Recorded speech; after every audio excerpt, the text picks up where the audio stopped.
Good evening, everyone. This is Michael Lee, the Faith Formation and Communications Coordinator for Saints Peter and Paul Catholic Parish in Green Bay, coming to you live from my quarantine dwelling, my house, my living room. And I wanted to come on tonight because I received a number of messages and emails, a couple of phone calls throughout the day, had a few Facebook conversations, and similar to what the police put on their Facebook page earlier today, there's a lot of misinformation and misunderstanding out there about Governor Evers' emergency order that came out today. Okay, full disclosure here. This is not an endorsement of Governor Evers, neither is it a condemnation of Governor Evers. It is not an endorsement of his emergency order, neither is it a condemnation of his emergency order. It's just an attempt, in the interest of communication, which is one of my responsibilities and one of my great interests. In the interest of communication, it might be helpful to simply understand some things. And I'm going to say something that I hope is so elementary that you'll be able to finish my sentence accurately before I do. Okay? Here's the question. What is the best way to understand Governor Evers' emergency order, safer at home? The answer, in classic response format, is the best way to understand Governor Evers' emergency order, safer at home, is to read it. Seems pretty elementary. However, I'm willing to bet, having been around the social media block many, many times over the last several years, I'm willing to bet that a fair number, I can't prove it's a majority, but a fair number of those who are commenting on social media about the order have not taken the 10 to 15 minutes that it takes to read it. It's not in complicated legalese language. It's very straightforward and it's organized. Again, I'm not endorsing the order. I'm talking about its presentation. It's organized very clearly and very well. First of all, you have a series of whereases. Those are the rationalizations that form the context that the governor sees and his administration sees as the reasons justifying the order. So that's whereas. That's typical legal stuff. Then you get to the basic body of the order, what it's ordering. Then after that, you have a series of paragraphs that are directed to various entities or businesses or activities. And in those paragraphs, it explains how the order is applied, how it's applicable, and how that entity or that group or that activity may be exempted. And if so, what the conditions are under which it is exempt. Okay, there's no understanding the order without reading the whole thing. For example, you may have heard that unnecessary travel is prohibited. Okay, well, if you don't read the whole order, but you stop when you get to that part at the beginning, then that's what you will believe, and you will take the words unnecessary travel and you will interpret those the way you would normally use that phrase in conversation. And you would be wrong. Okay? Because when you read the entire order, there are things that are exempted from the order. Okay? For example, I'm going to give you one. Taking your family to the park. taking your family to the park, taking your kids to the park so you can take a walk in the park, you can enjoy the park together as a family. Okay? Now that is exempted under certain conditions. It's just, it's your family. It's not other people who don't live with you. And if you would encounter other people in the park, you would observe what they call social distancing. I call it physical distancing, social distancing to the extent possible. And if large groups begin to congregate, they would be dispersed. Okay? So anyway, it's exempt for a family to go to the park. Now, that also means that their travel to the park and back from the park is exempted from the order. So even though it might, in our view, seem unnecessary to go to the park, it is not, going to the park is not prohibited by the order. The order prohibits unnecessary travel, but families making use of the park is exempted, and then explains what the conditions are. So you can't say, well, yeah, I can go to the park, but you aren't able to travel there. No, that's not what the order is saying. So, again, read the order. I read the order very shortly after it was available. A good friend of mine who's in the Wisconsin State Assembly zapped me a link. Right then, I stopped everything else, read the order. It took me about 12 minutes. Okay? And again, it's easy to understand. It's very clear. And as soon as you get the idea that here is the basic order, and then here are the applications and or exemptions, it's real easy to understand. Another one that some people don't get, and not mentioning names because it's more than one have asked me about this. Are we still going to be able to go to? Are we still going to be able to go into the churches to pray?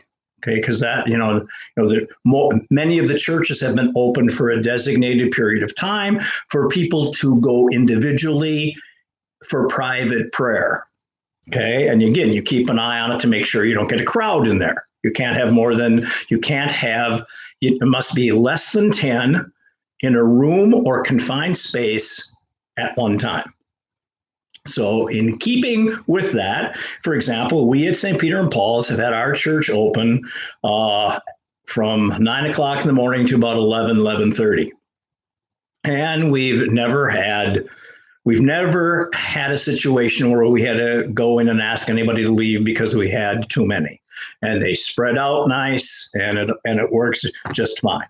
So some people read that order. Now they read the main body of the order and they jump to the conclusion, oh my gosh, they're going to lock the churches up. Well, no, because again, you read down and one of the exemption categories is about churches and religious entities. And it specifically says it exempts those kinds of gatherings. And then the conditions of the exemption are provided that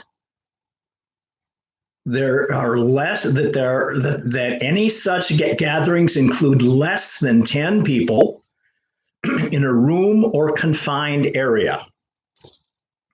So, for example, some of the bigger parishes, you go into the outer doors and you have this huge gathering space. And then after the gathering space, you have a church.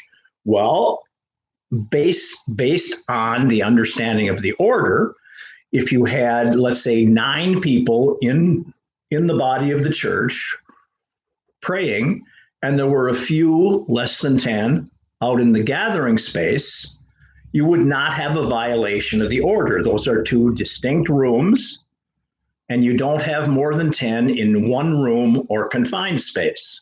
So if you had a multi-room building, the same thing. It doesn't mean you can only have 9 in the building. It's less than 10 in a single room or confined space. Okay, so you got to read carefully the order. Basically, for the most of our activities, for the most of the things we've been doing before today that were in compliance with various orders in existence, this just takes all of those puts them in one order, and codifies it.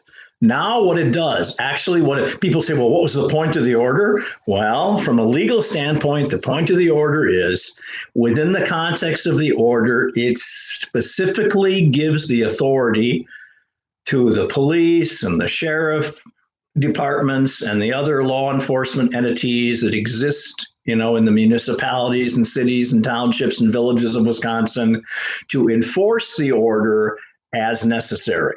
So if, for example, you would have some flagrant disregard of it, you get 200 people decide to converge on this is made up. This is hypothetical. 200 people decide to converge in a flash mob at Bay Beach. Well, the police would then have the authority under the order, very clear authority, delineate. They wouldn't have to wonder. I wonder if we should bust. I wonder what we can do here. It tells them, bing, bing, bing, bing, bing. They can enforce it. Okay. Now, I also heard early in the day, I heard there were going to be roadblocks, checkpoints, police asking for travel permits. None of that. It's not in the order at all. It is nowhere near the order. It isn't mentioned in the order. It's not in a footnote of the order. It isn't there. So I guess what I'm appealing for is calm. I don't care if you like Governor Evers or you don't like Governor Evers. I don't care if you voted for Governor Evers or you didn't vote for Governor Evers. I don't care if you're a Democrat or a Republican or an independent or a constitutional conservative or a progressive whatever. I really don't care. What I do care is to encourage some calm and some decency. And decency tells me that even if the person is my political polar opposite, out of human decency, I owe it to that person and to anyone else I'm going to talk to. I owe it to them to be accurate in what I'm saying. So if I go on Facebook and I start to even comment, even reply to someone else's comment about something that I haven't even bothered to find out about myself, that's wrong. It's not fair. And I have an obligation to be fair, even to my political opponents. Still, you got to be fair. Because if I'm not fair and my comments or my posts encourage a misleading from the truth, then I have not only been unfair to my adversary or my opponent, I have also been unfair and uncharitable to everyone else who will read that comment and perhaps be persuaded by it.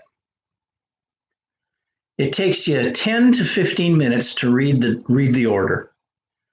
It's easy to understand. It's common English. Read it. If you get to a part you don't understand, zap me a message. If you know me, give me a call, email me, Facebook me, ask me, and I will try to help you understand it as I understand it. I'm reasonably intelligent. I'm not a genius. I'm reasonably intelligent, and I'm quite confident I have a firm grasp at what this order says, what it means, and I'm not even getting into whether I agree with it or not.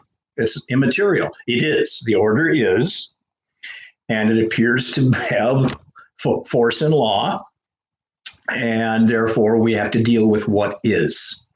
So I encourage you, please read the order. And if you're not going to read the order, if you decide, no, I don't want to read the order, okay, then please, out of decency, out of human decency and a desire not to hurt anyone else or increase their stress level, do not comment on it. You have a right not to read it. You don't have a right.